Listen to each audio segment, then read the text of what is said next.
BTR নিৰ্বাচনেৰ প্ৰস্তুতিৰ কাৰণে মাননীয় ৰাজ্যিক সভাপতি দিলীপ শইকীয়া ডাঙৰীয়া আৰু মাননীয় মুখ্যমন্ত্ৰী ডক্টৰ হিমন্ত বিশ্ব শৰ্মা ডাঙৰীয়াৰ নিৰ্দেশ মৰ্মে আমি চিৰাং জিলালৈ উপস্থিত হৈছিলোঁ।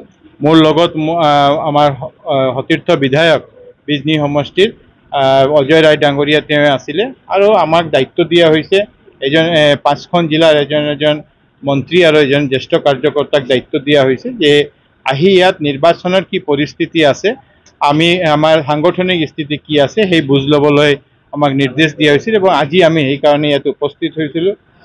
আমি ইতিমধ্যে 2খন সমষ্টি 2খন মণ্ডলৰ কাৰ্যকৰ্তাৰ লগত আমি কথা পাতিলোঁ।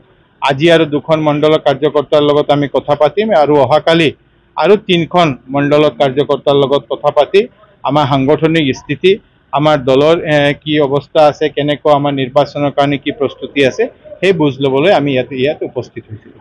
ইতিমধ্যে মুখ্যমন্ত্ৰীয়ে ঘোষণা কৰিছে যে বিজেপিয়ে অকলে নিৰ্বাচনত প্ৰতিনিধিত্ব কৰিব। ইয়াত ইউপিপিএলৰ সৈতে আপোনালোকৰ প্ৰতিনিধিত্ব হ'ব, কি ক'ব? এই ভাৰতীয় জনতা পাৰ্টি ইতিমধ্যে আমাৰ সাংগঠনিক শক্তি কি আছে, আমাৰ সাংগঠনিক শক্তি কিভাৱে বৃদ্ধি কৰিব কাৰণ নিৰ্বাচন ছেপ্টেম্বৰ মাহতে অনুষ্ঠিত হ'ব।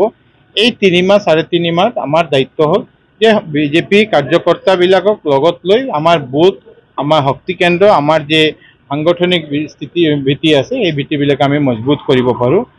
তাৰপিছত পাৰ্টিয়ে সিদ্ধান্ত ল'ব কিমান সিটত আমি নিৰ্বাচন কৰিম, কিমান কি কৰিম, পাৰ্টিয়ে পিছত এইবিলাক সিদ্ধান্ত ল'ব। কিন্তু ইতিমধ্যে ইউপিপিএলৰ ফালৰ পৰা দাবী কৰা হৈছে যে বিজেপিয়ে যদি অকলে নিৰ্বাচনত প্ৰতিদ্বন্দ্বিতা হয় ইউপিপিএলৰ সৈতে ফেৰ মাৰিব নোৱাৰে, বিজেপি প্ৰাক্তন নহয় বুলি তেওঁলোকে কৈ আছে। এইটো ৰাজ্য কমিটিৰ সিদ্ধান্ত ল'ব। এইটো ৰাজ্য কমিটি, আমাৰ সভাপতি, ৰাজ্যিক টিম, আমাৰ মাননীয় মুখ্যমন্ত্ৰী তেওঁলোকে এইটো সিদ্ধান্ত ল'ব। কি পালে আপুনি, কি পালে? আমি কাৰ্যকৰ্তাৰ মাজত বহুত উৎসাহ আছে।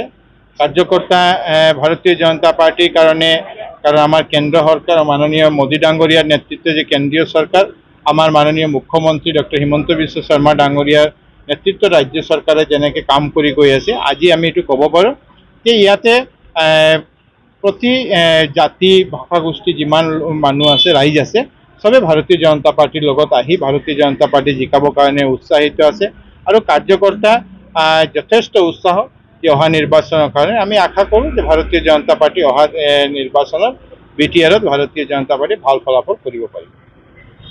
फरायसाफोरनि थाखाय मोनसे फोसावथाय।